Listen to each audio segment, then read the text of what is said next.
Nag-start po sa akin, ako po si Nathan Contreras, vocalist po, 16 years old po. 16. Ako po si Angel Daras, vocalist, 14 years old po. Anong nickname nyo? Anong palayaw mo? Nathan po. Nathan lang, ikaw? Angel din po. Angel, okay. How about, pasa natin yung mic sa ating mga brothers dito sa likod. Ayan, sino mauna?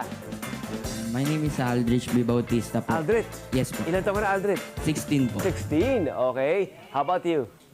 My name is Iverson Punzal po. 15 years old po. Iverson. Drummer.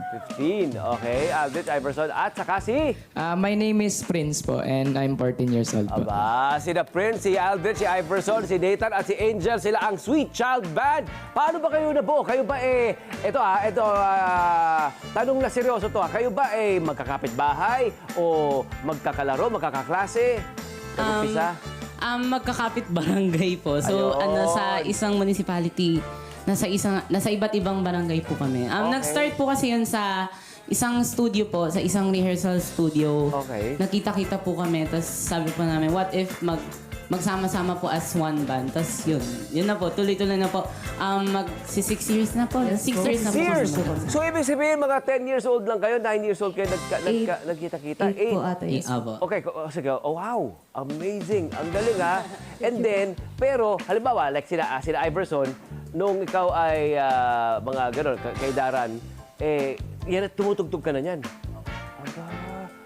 Sa murang edad nilang ito, what more kapag naging adult na sila, di ba? Talagang pro na sila, hindi ba? Okay, ang tanong itong inyong tunog, na hindi to yung mga ine-expect na manggagaling sa youth, sa kabataan, di ba? Yes. Ito ba yung talagang gusto nyo or part ng playlist nyo? For us po, talagang gusto po namin talaga na tumugtog. Pero as a band, tumutugtog din po kami ng iba't ibang genre din ng songs Yes po. po. Kasi mostly po, sa band po namin, in-invite po kami sa birthday, sa fiestas po, tas Sa mga selebrasyon, Yes, oo. magre-request po sila ng certain songs, tas pwede po namin tugtugin yun. In short, variety band din po kami. Aba, lahat kayang gawin. Lahat kayang gawin. Pero, sino mga inahangaan yung mga adult na mga professionals? Yung mga performers? Oo. Gusto ko rin natin marinig. Ayan, si... Si ano po, si Slash po. Okay. Sila. Okay. Ikaw, Nathan, sino? Sa singer po, before po kasi mataas pa po yung boses ko, talagang iniidolo ko po dati si Regine Velasquez. Oo po. naman. Hanggang ngayon. Ikaw, Angel. For me po, sa international, si Miss Taylor Swift, and sa local po, si Miss Sarah G. Oo naman. O si Iverson, sino hinahangaan mo? Ang galing. Yung mentor ko po, si Kuya Louie po. Aba, narito ba si Kuya Louie?